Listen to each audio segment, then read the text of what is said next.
ሰላም ሰላም ሰላም ጤና ይስጥልኝ እንደምን አላችሁ አድማጭ ተመልካቾቻችን። እንደተለመደው ሰው ያለውን ከወረወረ ንፉግ አይባልምና ያለኝን እስኪ ወርወር ላድርግላችሁ። እኔ በህይወቴ የገጠመኝና ለብዙ ፈተናዎች የዳረገኝን ለውድቀትም ጤት ያመጣብኝን አንድ ትልቅ ነገር ልንገራችሁ። መወሰን አለመቻል ማለት ነው።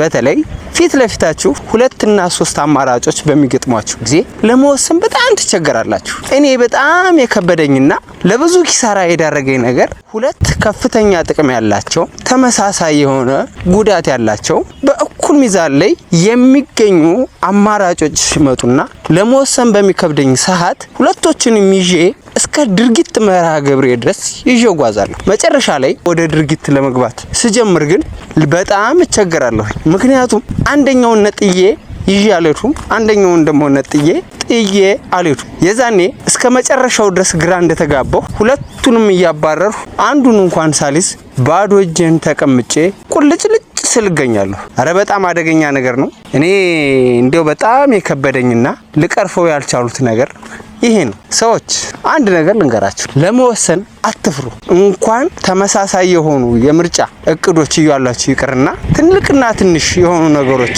ለማወዳደር ጊዜ የሚያስገድዳችሁ ከሆነ ቶሎ ብላችሁ አንዱን ምረጡ። ዝቅተኛ የሆነ ጥቅም ያለውን እንኳን መርጣችሁ ወደ ድርጊት ብትገቡ አትጎዱ። ለመወሰን መዘግየት ለከፍተኛ ኪሳራና የስነ ልቦና ጉዳት ስለሚዳርግ ይህንን ችግራችሁን ቶሎ በመቅረፍ የተሻለ የመወሰን አቅም ልምድ እንድታዳብሩ ምክሬን እለግሳለሁ። ደህና ሁኑ።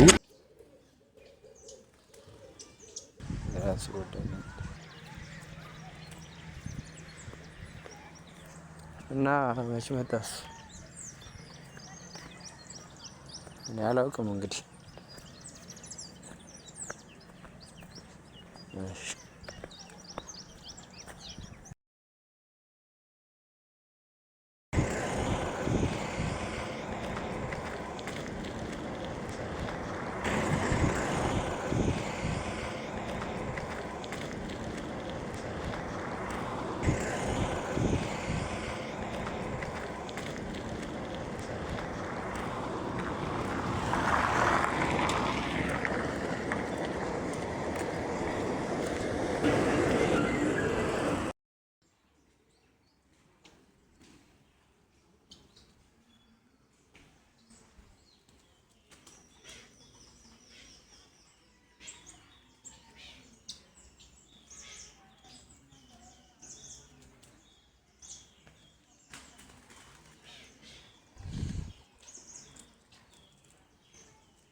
እና መች መጣስ